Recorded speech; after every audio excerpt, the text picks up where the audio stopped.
नमस्कार दर्शकों, आप देख रहे हैं हमारा बेहद खास कार्यक्रम स्पॉटलाइट और मैं हूं आपके साथ चित्रा शर्मा। स्पॉटलाइट एक ऐसा कार्यक्रम, एक ऐसा मंच जो आपको स्वास्थ्य, शिक्षा और व्यापार की विस्तृत जानकारी देता है।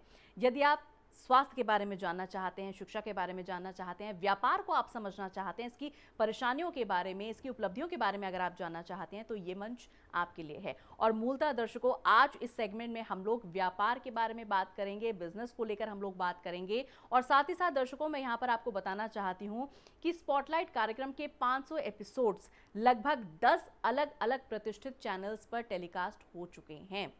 यदि आप भी इसका हिस्सा बनना चाहते हैं, आप भी जानकारी प्राप्त करना चाहते हैं तो ये मंच आपके लिए है, ये कार्यक्रम आपके लिए है। हर तरह की चर्चा इसमें की जाती है व्यापार को लेकर। आज चूंकि हम लोग व्यापार की बात कर रहे हैं तो बहुत ही प्रतिष्ठित व्यक्तित्व आज हमारे बीच में मौजूद हैं। आपको बताना चाहती हूं कि श्री राजकुमार बिंदल जी आज इस चर्चा में हमारे साथ मौजूद हैं, जो कि पेपर मर्चेंट एसोसिएशन के पूर्व अध्यक्ष रहे हैं। साथ ही साथ federation of all India paper traders के भी वो पूर्व अध्यक्ष रहे हैं। इसके साथ दर्शकों आपको बताना चाहती हूँ confederation of all India traders research board के वो अध्यक्ष हैं। साथ ही साथ चावड़ी बाजार पेपर मार्केट के बहुत ही प्रतिष्ठित और धनी व्यापारियों में से एक हैं। इसके साथ बिंदल मार्केटिंग कंपनी के निदेशक हैं।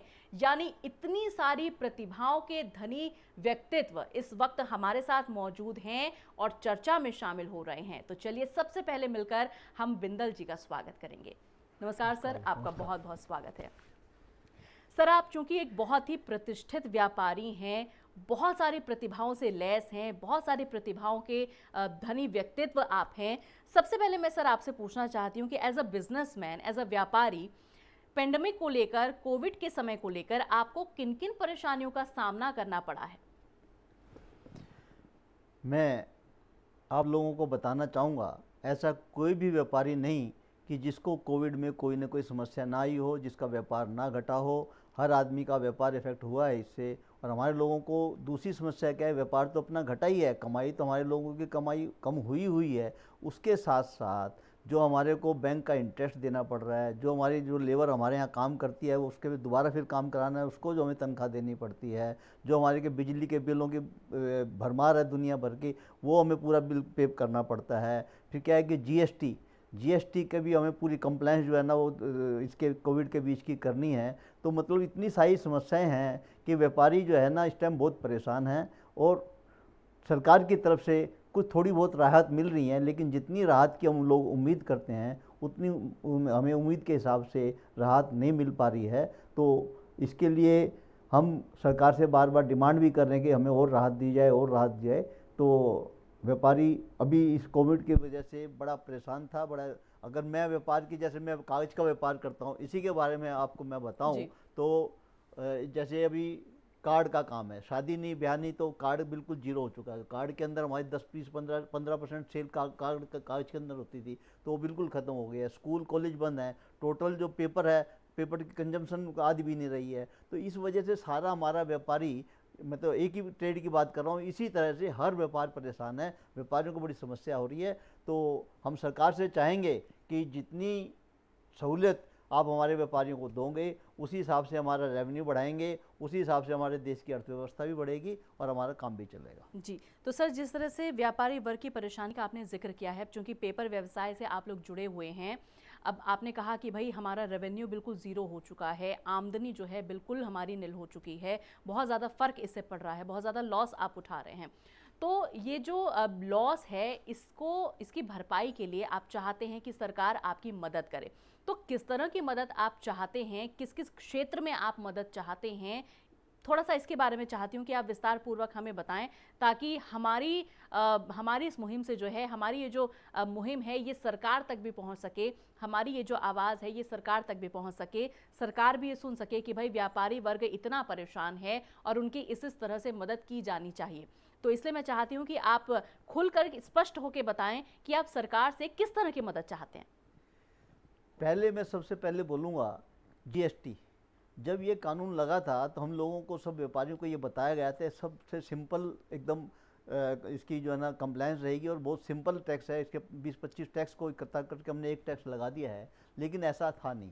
आज की तारीख में जीएसटी की कंप्लेंट्स इतनी ज़्यादा बढ़ गई है, डेली एक नया कानून उसके अंदर आ जाता है। अगर मान लो कोई आधा % व्यापारी भी कोई गड़बड़ कर रहा है, उसकी गड़बड़ को ठीक करने के लिए पूरे व्यापार के ऊपर दुनिया भर की लाइबिलिटी लग जाती हैं। जी आप ये करिए, आप ये कंप्लेंट्स करिए, आप ये कंप्लेंट्स करिए। जो कि 50-55 साल का व्यापारी है, जो अब तक अपना काम कर रहा था और उसको कंप्यूटर चलाना नहीं आता, वो अपना काम नहीं कर पाता, उसकी वजह से वो अपनी, अगर मान लो किसी उसको अकाउंटेंट को रख लेता है, तो वो अकाउंटेंट जो है ना, कोई भी गलती कर दे, छोटी सी भी गलती के लिए उसको पेनलाइज होना पड़ता है, उसको नुकसान होना पड़ता है। इस बात को डरते हुए व्यापारी जो है ना, अब धीरे धीरे अपनी दुकानें बंद कर रहे हैं। कुछ तो कोविड से परेशान थे, कुछ जीएसटी से परेशान हैं।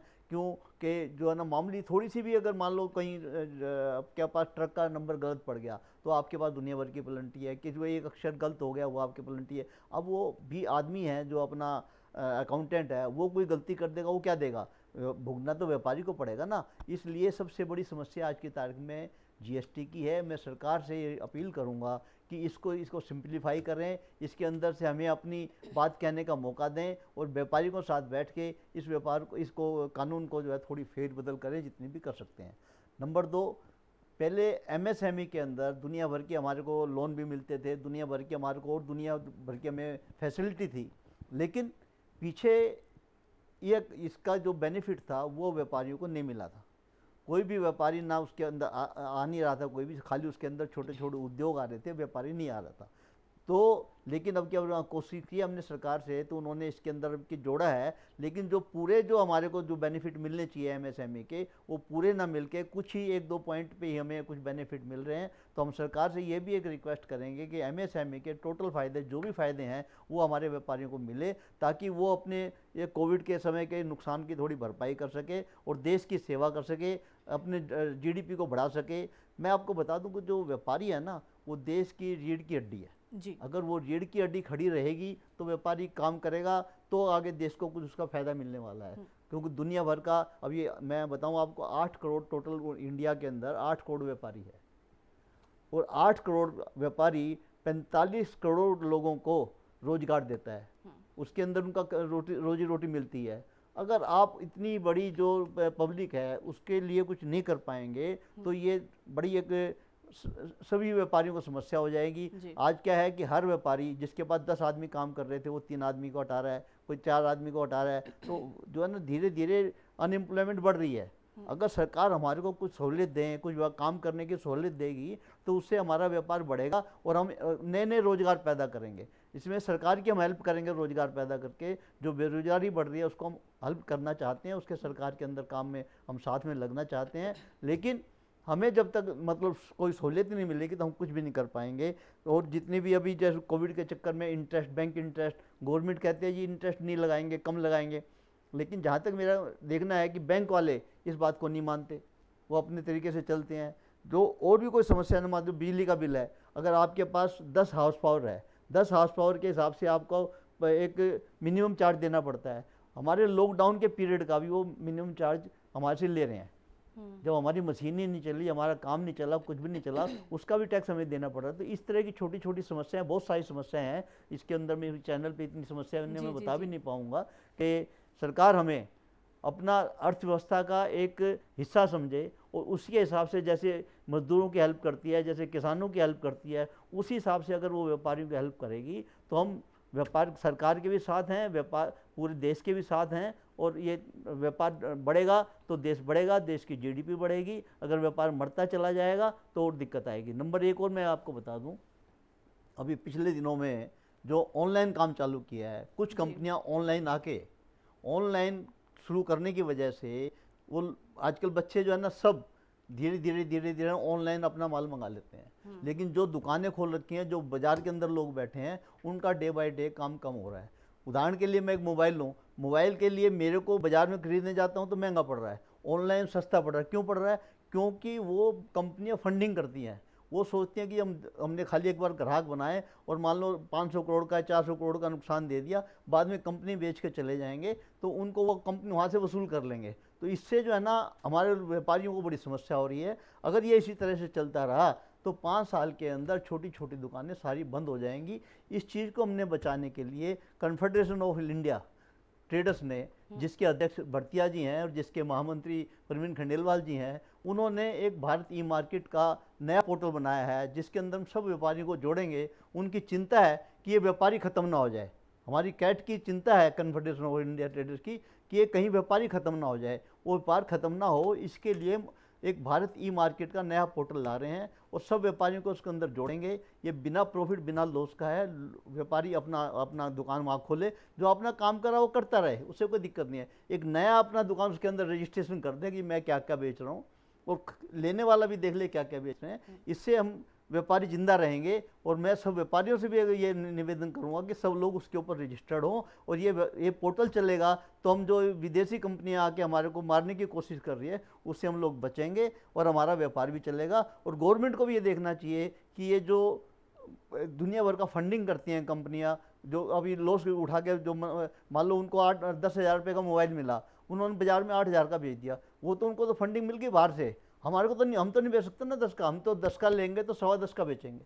हमारे को इस चीज़ के अंदर क्या है कि हम अगर वो सही काम करें तो हम भी पीछे नहीं है, हम भी उनका पूरा मुकाबला कर सकते हैं। लेकिन अगर वो फंडिंग करेंगे तो हमारे तो ना सरकार ने फंडिंग के लिए पैसे देने हैं, ना हमारी जेब में इतने पैसे हैं कि जब उनके साथ मुकाबला कर सकें। तो इस सरकार को जो अनहेल्दी कंपटीशन है इसको इसके लिए लगाम लगानी चाहिए। और इसके लिए हमने अपील भी की थी, पीयूष गोयल जी ने इसके लिए कोशिश की भी है। और भी काफ़ी इसके अंदर कमियां हैं, तो इसके अंदर भी कोशिश और हो जानी चाहिए। जी, तो सर ये जो परेशानियों का सामना व्यापारी वर्ग कर रहा है, जिस तरह से आपने कहा कि भाई ऑनलाइन कारोबार इतना फल फूल रहा है जिसकी वजह से जो व्यक्तिगत व्यापारी हैं उनको बहुत ज़्यादा लॉस हो रहा है, तो ये जो नुकसान है ये पिछले 2 सालों से ही आप इसका अनुभव कर रहे हैं, कोविड के समय से, या इससे पहले भी आपको लगता रहा है कि व्यापारी वर्ग कुछ परेशान चल रहा है या व्यापार में लॉस हो रहा है? कहीं ना कहीं चिंता बनी हुई है, व्यापारियों की चिंता बढ़ती जा रही है, साथ ही साथ लायबिलिटी भी आप लोगों की बढ़ रही है। सबसे पहली बात कि इन 2 सालों में ही ये सारी चीज़ें उभर कर सामने आई हैं, ये जो परेशानी है उभर कर के सामने आई है व्यापारी वर्ग की, या इससे पहले भी इस तरह की कोई समस्या रही है? दूसरी बात, सरकार से जिस तरह से आप अनुरोध कर रहे हैं कि भाई सरकार को भी इस ओर ध्यान देना चाहिए, व्यापारियों की मदद करनी चाहिए, व्यापारियों को जो है थोड़ी सी राहत देनी चाहिए, क्या आपको लगता है कि सरकार ने फिलहाल व्यापारी वर्ग को एक तरफ क्यों उठा के रखा हुआ है? क्या आप महसूस करते हैं कि क्यों सरकार जो है इस ओर अभी ध्यान नहीं दे रही है? देखो, जब तक ये कोविड नहीं लगा था जी, तो पूरे सेल के अंदर जो ऑनलाइन का हिस्सा था वो सिर्फ 6% था। ठीक है। कोविड के अंदर लोग घरों से निकल नहीं पाए और उसकी वजह से लोगों को आदत पड़ गई घर में बैठे बैठे माल सामान खरीदने की। तो इसके अंदर इस टाइम इनका 35% हिस्सा हो गया। यानी 2 सालों में जो है व्यापारी वर्ग ज्यादा प्रभावित हुआ, मतलब 5 से 35% हो गया। तो सर आपको क्या ये महसूस होता है व्यक्तिगत तौर पे कि सरकार जो है क्यों अनदेखा कर रही है व्यापारी वर्ग को? इसके पीछे कारण आप क्या समझते हैं? क्योंकि छोटे लोगों को जो है कहीं ना कहीं सहायता दी जा रही है, किसान वर्ग को सहायता दी जा रही है, या और कोई जो वर्ग है उसको थोड़ी बहुत सहायता दी जा रही है, शिक्षा के क्षेत्र में भी सहायता की जा रही है, व्यापारी वर्ग खुद को क्यों अकेला महसूस कर रहा है? क्या आप मानते हैं इसके पीछे कारण? देखिए, पहले यही समझा जा रहा था कि ये सरकार व्यापारियों की सरकार है और व्यापारियों को लिफ्ट करेंगे, और व्यापारियों को इनसे बहुत ज़्यादा उम्मीद थी और अब भी उम्मीद है। लेकिन इनकी प्रायोरिटी पे व्यापारी फिलहाल कहीं आ नहीं रहा है। इनको सिर्फ एक ही मकसद है कि व्यापारी को कैसे मतलब ज़्यादा से ज़्यादा चूस लिया जाए, जैसे भी इनकी जेब में से जो जो निकाल लिया जाए उतने ठीक है। तो यही एक सबसे बड़ा कारण है कि व्यापारी परेशान है, और ये व्यापारी इसी तरह से परेशान रहा तो इसका जो परेशानी है व्यापारी को भुगतनी पड़ेगी, लेकिन कल को सरकार को भी भुगतनी पड़ेगी। सरकार का रेवेन्यू कम होगा, सरकार के लिए, लोगों के लिए रोजगार की एक नई समस्या पैदा हो जाएगी, रोजगार कहाँ से लाएंगे? तो मेरी इस चैनल के माध्यम से ये रिक्वेस्ट है कि व्यापारियों की जो समस्या है सरकार व्यापारियों के साथ बैठें और हमारे से भी समस्या जानें और व्यापारियों को भी बुलाएं और समस्याओं का हल निकालें। व्यापारी है तो देश है, व्यापारी देश की रीढ़ की हड्डी है, एक अर्थव्यवस्था का एक मेन आधार है। कृषि के बाद अगर कोई दूसरा आधार है तो वो है व्यापार। अगर व्यापारी नहीं रहेगा तो मैं नहीं समझता कि देश तरक्की करेगा। किसी भी देश में अगर व्यापार तरक्की करता है तो देश तरक्की करता है। इसलिए सरकार को इस बात को समझना चाहिए और व्यापारियों के साथ बैठकर चर्चा करके इसके साथ में उनका कुछ ना कुछ हल निकालना चाहिए, चाहे वो जीएसटी है, चाहे वो एमएसएमई है, चाहे वो बिजली का बिल है, चाहे वो मतलब व्यापारी को किस तरह से हेल्प देना चाहिए, वो ये सोचना चाहिए। उनको ये नहीं सोचना चाहिए व्यापारी से हम और कैसे निकालने हैं, क्या क्या निकालने हैं, नए नए कानून में कहाँ से लगाएं, कैसे लगाएं। अभी व्यापारियों की दुकानें थी, मान लो दिल्ली में वो गोडाउन है, हाउस टैक्स 4 गुना हो गया। मतलब इस तरह की समस्याएं डे बाय डे बहुत आती जा रही हैं। तो हम सरकार से अपील करेंगे, सेंट्रल सरकार से भी और स्टेट सरकार से भी, कि व्यापारियों के भले के लिए कुछ न कुछ अच्छा करें, तभी हमारे देश की तरक्की होगी, तभी रोजगार मिलेगा लोगों को। और ज़्यादा से ज़्यादा हम पूरा सरकार के साथ हैं, हम सरकार के अगेंस्ट नहीं हैं, हम हमेशा सरकार के साथ हैं, सरकार के साथ ही रहेंगे। लेकिन क्या है कि बिना रोए तो माँ भी दूध नहीं देती है। जब तक रोएंगे नहीं सरकार के आगे, हमें उम्मीद कम है कि कुछ न कुछ मिलेगा। इसलिए हम जो है ना कोशिश में है और उम्मीद में है कि सरकार हमारी अवश्य सुनेगी। तो देखिए दर्शकों, बात तो बिल्कुल सही है कि व्यापारी वर्ग जो है वो कहीं ना कहीं समाज में रीढ़ की हड्डी का काम करता है। अगर व्यापारी वर्ग खुश है तो रेवेन्यू भी सरकार को अच्छा खासा मिल जाता है और रोजगार जो है उसके अवसर भी बहुत ज़्यादा खुल जाते हैं। अब यहाँ पर जिम्मेदारी सरकार की हो जाती है, क्योंकि समस्या गंभीर है। व्यापारी वर्ग की ये जो समस्या है वो दिन पर दिन गंभीर होती जा रही है, लेकिन इसका जो परिणाम है, इसका जो अंत है वो गंभीर नहीं होना चाहिए, इसका परिणाम सुखद होना चाहिए। ऐसी ही हम आशा कर रहे हैं सरकार से और ऐसी ही हम उम्मीद कर रहे हैं सरकार से। उम्मीद पूरी हम ये रख रहे हैं कि सरकार आगे जाके कहीं ना कहीं व्यापारी वर्ग को कुछ राहत की सांस प्रदान करेगी, जिससे व्यापारी वर्ग जो है वो भी अपना जीवन जो है अच्छी तरह से यापन कर सके। ये जो छोटी और बड़ी समस्याएं व्यापारियों वर्ग को उठानी पड़ रही है, झेलनी पड़ रही है, इस परेशानी का अंत जल्द ही हो जाएगा, यही हम सरकार से उम्मीद करते हैं। फिलहाल यहाँ पर वक्त इशारा कर रहा है, एक छोटा सा ब्रेक लेने का समय आ चुका है। लेकिन सर, आप हमारे साथ जुड़े हैं और आपने बहुत अच्छी तरह से व्यापारियों की समस्या लोगों के सामने रखी है, सरकार के सामने रखी है, और अपना व्यक्तिगत जो राय है वो भी आपने लोगों के सामने रखी है। इन सभी चीज़ों के लिए, इन सभी बातों के लिए आपका बहुत बहुत धन्यवाद करती हूँ। नमस्कार। Thank you very much. तो दर्शकों, फिलहाल वक्त हो चला एक छोटे से ब्रेक का। ब्रेक के बाद भी ये कार्यक्रम जारी रहेगा, आप कहीं मत जाइएगा, देखते रहिए कार्यक्रम स्पॉटलाइट। ब्रेक के बाद आप सभी का स्वागत है हमारे बेहद खास कार्यक्रम स्पॉटलाइट में। और अब सेकंड सेगमेंट में हम लोग बात करेंगे एजुकेशन की और मैनेजमेंट की। बहुत सारे लोग हैं जो इस फील्ड के बारे में जानकारी प्राप्त करना चाहते हैं कि किस तरह की एजुकेशन उन्हें लेना चाहिए, किस तरह का मैनेजमेंट उन्हें फॉलो करना चाहिए। तो अगर आप भी इंटरेस्टेड हैं इस तरह की नॉलेज को गेन करने के लिए, तो ये सेगमेंट आपके लिए है। इस सेगमेंट में आपका स्वागत है। और इस समय हमारे साथ मौजूद है डॉक्टर विनोद के वर्मा जी, जो कि मैनेजमेंट टीचर हैं, ट्रेनर हैं और सोशल एजुकेटर हैं। तो चलिए मिलकर सर का स्वागत करेंगे। स्वागत है आपका। Thank you ma'am. Thank you sir, education को लेकर आज हम आपसे बात करेंगे, मैनेजमेंट को लेकर बात करेंगे। सबसे पहले तो सर मैं चाहती हूँ कि आप एजुकेशन के क्षेत्र में कब से कार्यरत हैं, क्या क्या आपका योगदान रहा है एजुकेशन को बढ़ावा देने के लिए। सबसे पहले मैं चाहती हूँ कि आप हमारे दर्शकों को ये जानकारी दें। धन्यवाद मैम। एजुकेशन अगर हम देखें कोविड के टाइम से, तो सही मायने में जो लोग एजुकेशन और हेल्थ के लिए काम कर रहे हैं, ये दो ही ऐसे एरिया हैं जिसमें आप वास्तव में कंट्रीब्यूट कर सकते हैं। और जिस देश का युवा एजुकेटेड हो और स्वस्थ हो, आई थिंक उससे बड़ा शक्तिशाली कोई देश नहीं हो सकता, उससे बड़ी कोई शक्तिशाली संस्था नहीं हो सकती, और उससे बड़ी शक्तिशाली कोई परिवार नहीं हो सकता। जहाँ तक मेरे योगदान की बात है, सबसे पहले तो एजुकेशन जो है मेरे हृदय के काफ़ी नज़दीक है। और मैंने उसको जिस फील्ड में राइट फ्रॉम द मैनेजमेंट से लेकर के आपका लीगल से लेकर के ह्यूमन रिसोर्स से लेकर के, उसमें सभी क्षेत्रों में मैंने विभिन्न प्रकार की योग्यताएं हासिल की हैं।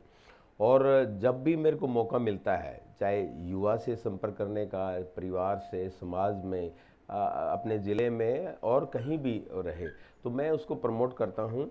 और उसी संदर्भ में मैं लायंस क्लब से भी जुड़ा हुआ हूँ, बहुत सी संस्थाओं से जुड़ा हुआ हूँ जो लोग एजुकेशन को प्रमोट कर रहे हैं। तो right from the guidance to financial support to जैसी भी उनको सुविधा हो, जैसे भी उनको रिक्वायरमेंट हो, उसके हिसाब से हम सपोर्ट करते हैं जी। मेरा मानना ये है कि एजुकेशन में जो लोग अपना योगदान दे सकते हैं तन मन धन से, वो they should continue to doing this, और इससे बड़ा कोई योगदान नहीं है सोसाइटी के लिए। तो sir, as a management teacher, trainer और सोशल एजुकेटर, आप एजुकेशन के लेवल को किस तरह से आंकते हैं? आपको क्या लगता है कि आज का जो युवा है वो किस तरह से प्रेरित हो रहा है एजुकेशन लेवल को लेकर, और ख़ास तौर पर ये जो पेंडेमिक का टाइम चल रहा है, जैसे आपने कहा कि कोविड का टाइम चल रहा है, पेंडेमिक का टाइम चल रहा है, इसमें क्या आप मानते हैं कि स्टूडेंट का एजुकेशन को लेकर लॉस हुआ है, मैनेजमेंट को लेकर लॉस हुआ है? मैम आपने ये सही प्रश्न उठाया। देखिए, जहाँ तक युवा का लॉस की बात है, तो लॉस हुआ है, यस। अब अगर आप देखें तो एक सेगमेंट ऐसा है जो कि 50-60% वाला है, एक सेगमेंट ऐसा है जो 90 प्लस वाला है। तो 90 प्लस वाला that particular segment is feeling कि भाई हमको वो, मतलब अगर इन पर्सन मेरे को मौका दिया जाए तो I can perform better. But जो 50 और 60% वाला है, दे आर फीलिंग दैट कि चलो ये हो रहा है, अभी इसमें कोई दूसरा ऑप्शन नहीं है। हाँ, जहाँ तक पेंडेमिक के टाइम में सवाल है कि वो अपने आप को कैसे मोटिवेट करके चल रहे हैं, तो उसमें मैं ये मानता हूँ कि पेरेंट्स का भी बहुत बड़ा योगदान है। और इस पेंडेमिक की सिचुएशन में कुछ अच्छा हुआ है और कुछ दूसरी चीज़ें लर्निंग भी हुई है। अच्छा इन द सेंस कि आपको जो है इससे बचाव के लिए आपको ऑनलाइन क्लासेस अटेंड किए आपने। बट जहाँ तक टेक्निकल एजुकेशन का सवाल है, उसमें ये ऑनलाइन क्लासेस इतनी कारगर साबित नहीं हो रही हैं, तो दैट्स अ लॉस। बट अब मरता कहना करता, उस संदर्भ में जो कुछ हो रहा था वो ठीक हो रहा था, बट उसमें भी नई नई चीज़ें टेक्निक लोगों ने अडॉप्ट की हैं। ऑनलाइन क्लासेस की अपने आप में इंडस्ट्री एस्टेब्लिश हो गई है। जो लोग पहले से वेल इक्विप्ड थे, जो संस्थाएं जिनने पूरा नेटवर्किंग से लेकर के आईटी में अच्छा काम किया था, तो they are enjoying this situation in terms of providing the best education online.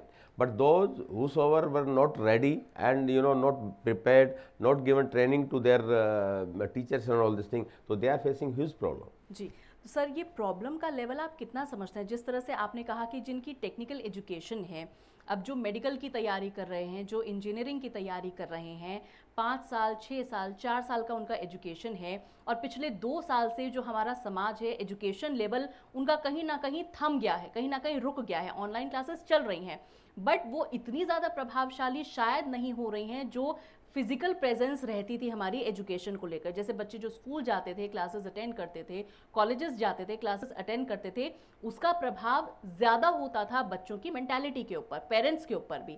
तो कहीं ना कहीं ये जो लॉस है, इसका लेवल आप कितना मापते हैं? 5 साल की एजुकेशन में, अगर हम मेडिकल एजुकेशन की बात करें तो 5 साल की एजुकेशन में पिछले 2 साल बिल्कुल वेस्ट रहे हैं, प्रैक्टिकली एजुकेशन नहीं हो पा रही है। मेडिकल का स्टूडेंट जो है वो ऑनलाइन प्रैक्टिकल नहीं कर सकता है। तो मैम आपने बिल्कुल सही कहा। देखिए, मेरे 30 साल के कॉर्पोरेट वर्ल्ड के जीवन में मैं ये देखूंगा कि एक अपने तरह की ये प्रॉब्लम आई है। मेरा बेटा लंदन में है, he is doing under graduate course in product design. तो प्रोडक्ट डिज़ाइन में आपको ऑनलाइन में कोई ज़्यादा सा स्कोप नहीं है, because you need physical classes. आपको प्रोडक्ट डिज़ाइन करना है, फिर देन उसको फिजिकल बनाना है, समथिंग लाइक दैट। तो लाइकवाइज अगर मेडिकल का स्टूडेंट है तो up to some extent they can utilize their time, online clarification ले सकता है। बट जो प्रैक्टिकल एस्पेक्ट है वो आसान नहीं है। बट ये लाइकवाइज जो है आपका इंजीनियरिंग स्टूडेंट के लिए भी है। तो लोग आजकल एक व्हाट्सएप पे भी वो चलता है कि अगर they are sharing some sort of example कि ये this is the outcome of the online classes for the technical student.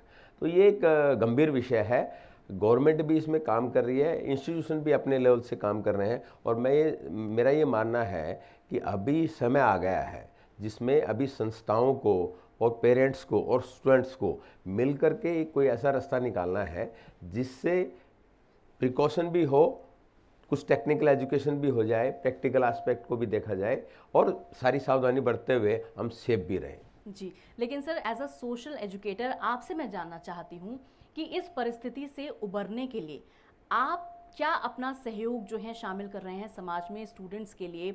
आपकी तरफ से क्या पहल है एज अ सोशल एजुकेटर और मैनेजमेंट टीचर ट्रेनर? आप किस तरह की कोशिश कर रहे हैं, आप किस तरह से प्रयासरत हैं? देखिए, जैसे हमारा लायंस क्लब का है या इंडिविजुअल कैपेसिटी में एट वेरियस प्लेटफॉर्म, उसमें हम अभी हमने हमारे होम टाउन से है उनको एडमिशन दिलाया। तो साथ में हमने रिक्वेस्ट किया कि भाई आपके पास हॉस्टल है हॉस्टल की फैसिलिटी है तो आप at least certain percentage within the guideline आप अलाउ करिए स्टूडेंट्स को, वो they can utilize your library and all this thing.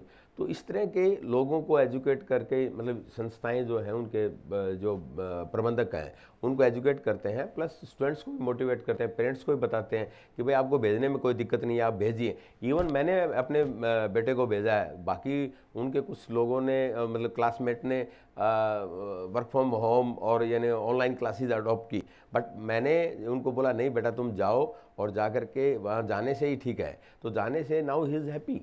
तो ये आपको भी थोड़ा सा you have to come out from that comfort zone. तो ये सामूहिक प्रयास हो सकता है, बट यस इंडिविजुअल कैपेसिटी में जो हम कर रहे हैं और बाकी लोगों के लिए भी वो है, इस फील्ड से जो जितने भी लोग ताल्लुक़ रखते हैं उनको हमको विश्वास दिलाना पड़ेगा, संस्थाओं को पेरेंट्स को विश्वास दिलाना पड़ेगा, पेरेंट्स को स्टूडेंट्स को दिलाना पड़ेगा, स्टूडेंट्स को अपने आप को कॉन्फिडेंट करना है कि नहीं मेरे को I am ready to face any sort of this thing. जी सर, किसी भी चीज़ को प्रमोट करने के लिए, चाहे वो एजुकेशन है, मैनेजमेंट है, या और भी कोई ऐसा रिलेटेड टॉपिक है जो हमारे समाज में एग्जिस्ट करता है, किसी भी चीज़ को प्रमोट करने के लिए बहुत ज़्यादा ज़रूरी है कि लोगों को जागरूक किया जाए। तो लोगों को जागरूक आपका जो संस्थान है वो किस तरह से करता है? क्या आप किसी तरह का स्पेशल कैंप ऑर्गेनाइज करते हैं, या कोई ऐसी स्पेशल फैसिलिटीज़ आप स्टूडेंट को प्रोवाइड करते हैं जिससे लोग जागरूक होते हैं, स्टूडेंट्स जो है जागरूक हो जाते हैं, मोटिवेट हो जाते हैं? तो बेसिकली मोटिवेशन का जो तरीका है, जो ज़रिया है, वो क्या है? देखिए आपने सही कहा, तो इसमें क्या है विभिन्न प्रकार के प्लेटफॉर्म हैं और विभिन्न प्रकार की सुविधाएं अवेलेबल हैं। जैसे आप ऑनलाइन आप जो वेबिनार ऑर्गेनाइज करते हैं, एक्सपर्ट को बुलाते हैं, तो पेरेंट्स के साथ इंटरेक्शन करते हैं, स्टूडेंट्स के साथ इंटरेक्शन करते हैं, आप जानी मानी हस्तियों को आप स्टूडेंट के साथ में लेके आते हैं, तो ऑनलाइन में भी they ask question, they feel comfortable while asking question, and they clarify their various doubts about the education system, और ये पेंडेमिक की सिचुएशन में हम कैसे सर्वाइव करें और क्या क्या रास्ते हो सकते हैं to ensure our 100% output this thing. तो वो उसी वेरियस जो अभी वेज एंड मील्स हैं उनको अडॉप्ट करते हुए अब ये एक अवेयरनेस क्रिएट होती है और स्टूडेंट्स भी उसका फ़ायदा उठा रहे हैं। बट यस ये एक कोई अंत नहीं है, इसे कंटिन्यूस प्रोसेस। और आई बिलीव दैट कि लगे रहो मुन्ना भाई के कंसेप्ट पे हर आदमी को अपने अपने ढंग से उसको प्रयास करना चाहिए, एंड जैसे कंटिन्यूस जर्नी। जी, आपने बहुत अच्छी बात सर ये कही कि ये सामूहिक प्रयास होना चाहिए, सिर्फ स्टूडेंट को ही नहीं, पेरेंट्स को भी सोचना चाहिए, गवर्नमेंट को भी सोचना चाहिए। अब चूंकि सरकार की बात आई है तो सर मैं आपसे यहीं पर एक सवाल पूछना ये चाहूँगी कि सरकार अब योजना बना रही है, मन बना रही है स्कूल्स कॉलेजेस को खोलने के लिए, तो यहाँ पर कुछ डाउट स्टूडेंट्स के मन में है, कुछ डाउट पेरेंट्स के मन में है कि भाई अब 2 साल से चूंकि एक ब्रेक सा लग गया है एजुकेशन लेवल पर, ऑनलाइन क्लासेस चल रही हैं, बच्चे घर पर ही कहीं ना कहीं अपने आप को कंफर्टेबल फील कर रहे हैं, अब उस कंफर्ट जोन से निकल के वो दोबारा स्कूल में जाएंगे, कॉलेजेस में वो प्रवेश करेंगे, तो कहीं ना कहीं ये डाउट स्टूडेंट और पेरेंट्स के मन में बना हुआ है कि क्या ये सेफ रहेगा, और क्या 2 साल पहले का जो एजुकेशन लेवल था क्या अब भी वही एजुकेशन का लेवल कंटिन्यू हो पाएगा कोविड के साथ साथ। तो इस तरह की ये जो संशय बना हुआ है, ये जो कंफ्यूजन बना हुआ है स्टूडेंट्स के मन में, पेरेंट्स के मन में, इस कंफ्यूजन का क्या सोल्यूशन है? मैम आपने ठीक कहा। देखिए मैं एक संस्था का, यानी मेरी संस्था ने particular, if I am correctly remembering, हमने करीबन 25 लाख रुपए के लैपटॉप दिए। तो वो जो संस्था है, जो स्कूल चला रहे हैं, वो लड़कियों का स्कूल है और महात्मा गांधी जी के टाइम का वो है, दिल्ली में ही है, अपना बदरपुर बॉर्डर से के आसपास ही है, डिफेंस कॉलोनी में, सॉरी। तो वहाँ पे मैंने देखा कि उनको हमने लैपटॉप से लेके आईपैड से लेकर के जो वो दिया है, उसमें देने के बाद में मतलब वो बच्चे, मैं स्कूल में फिजिकल रूप से वहाँ गया, मैंने देखा कि क्लास में उसका अच्छे से इस्तेमाल कर रहे हैं। तो ये एक नई लर्निंग है, बट अंत यहाँ नहीं होता है। अभी इंफ्रास्ट्रक्चर जो है उस कॉलेज स्कूल में इंफ्रास्ट्रक्चर ठीक नहीं था, तो उसको हमने भी उसको अपग्रेड कराया। तो हमको इन टोटलिटी में गवर्नमेंट को भी ये सोचना पड़ेगा कि इंफ्रास्ट्रक्चर में ठीक से पैसा इन्वेस्ट करें, इंस्टीट्यूशन को भी वो जो है नेटवर्किंग है वो स्ट्रॉन्ग करनी पड़ेगी। घरों में भी लोगों ने बहुत अच्छा काम किया है, हाई स्पीड इंटरनेट लगाया है, तो ये एक अपग्रेडेशन हुआ है। कमिंग बैक टू कि स्टूडेंट क्या कर सकता है, इंस्टीट्यूशन क्या कर सकता है, गवर्नमेंट क्या कर सकती है, मेरा ये मानना है कि हमको एक दूसरे को विश्वास दिलाना है, एक दूसरे के साथ में मिल करके पॉलिसीज़ गाइडलाइन का फॉलोअप करते हुए हमको सॉल्यूशन निकालना है, और सॉल्यूशन निकल सकता है, निकाल भी रहे हैं। मैं एक दो वीडियो देख रहा था जिसमें लोग बोले थे कि नहीं, ये जानबूझ करके खोल नहीं रहे हैं, इसमें जो ऑनलाइन का है कि ये माफिया है, something like that. I don't want to comment on that, but ये कहना आसान है, लेकिन हम इंडिविजुअल लेवल में क्या काम कर रहे हैं ये हमको सोचना पड़ेगा। बट रियली मतलब बहुत कुछ होना बाकी है, बहुत कुछ कर रहे हैं। जी, वाकई में सरकार भी बहुत कुछ कर रही है और सामूहिक प्रयास ये होना चाहिए। आप लोगों को भी जो है सच्चे मन से, सच्चे तन से, सच्चे धन से जो है अपने ऊपर विश्वास करते हुए एजुकेशन के लेवल को सुधारने का प्रयास करना चाहिए। फिलहाल वक्त इशारा दे रहा है, कार्यक्रम को हम यहाँ पर विराम दे रहे हैं, लेकिन सर आप हमारे साथ जुड़े, बहुत अच्छी जानकारी आपने दी, बहुत बहुत धन्यवाद। स्पॉटलाइट कार्यक्रम में आज के लिए बस इतना ही। आज आपसे हम लोगों ने एजुकेशन के बारे में बात की, मैनेजमेंट के बारे में बात की, और उम्मीद कर रहे हैं कि हमेशा की तरह आज का अंक भी आपको बहुत पसंद आया होगा। स्पॉटलाइट कार्यक्रम के साथ निरंतर बने रहिए। आज के लिए बस इतना ही। धन्यवाद, नमस्कार।